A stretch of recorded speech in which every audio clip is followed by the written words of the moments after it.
Nous poursuivons à présent notre série de reportages 10 ans après le 11 septembre. Vous vous souvenez peut-être de la fameuse tour numéro 7 qui s'est écroulée après les Twin Towers. Les familles des victimes se posent encore des questions sur cet effondrement.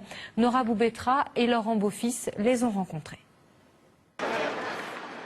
Bob McIlvaine est un père en colère. Sur les lieux des attentats, le voilà fustigeant son pays qui, dit-il, n'a pas répondu à ses questions sur les circonstances du décès de son fils.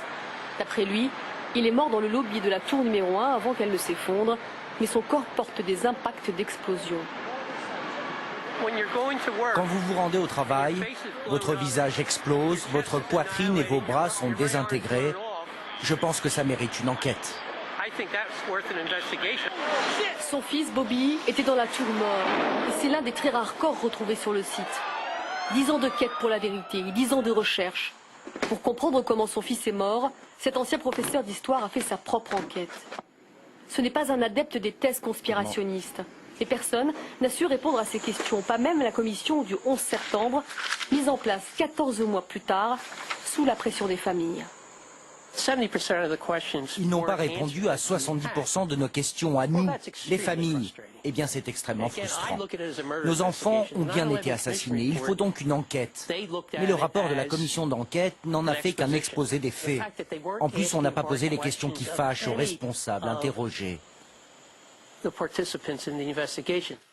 Le travail de la commission est même remis en cause par certains de ses membres qui dénoncent des entraves à l'enquête.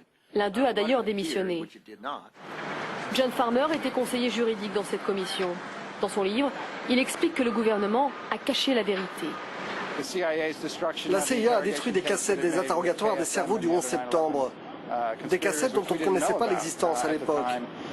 Et puis il y a aussi la conseillère en sécurité nationale de Bill Clinton. Elle a volé des documents aux archives nationales.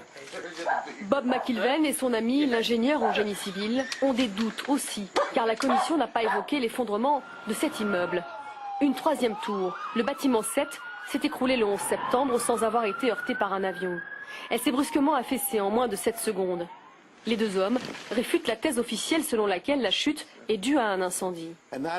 C'est impossible à cause des structures en métal qui soutiennent le bâtiment. Avec un incendie, dès qu'un étage s'effondre et qu'il en heurte un autre, sa chute est ralentie par la structure. Il perd en rapidité et là, c'est pas le cas. L'immeuble est tombé d'un coup. La seule chose qui puisse éliminer rapidement la structure, c'est l'utilisation d'un engin explosif. Bob McIlvaine n'est pas le seul à remettre en question l'histoire officielle. Pilotes, architectes, officiers supérieurs, politiciens, à coup de publicité, ils sont toujours plus nombreux à réclamer une enquête indépendante. Dans 3 jours auront lieu les cérémonies du 11 septembre. Mais Bob n'ira pas à Ground Zero. Il passera cette journée sur la tombe de son fils, à qui il a promis la vérité.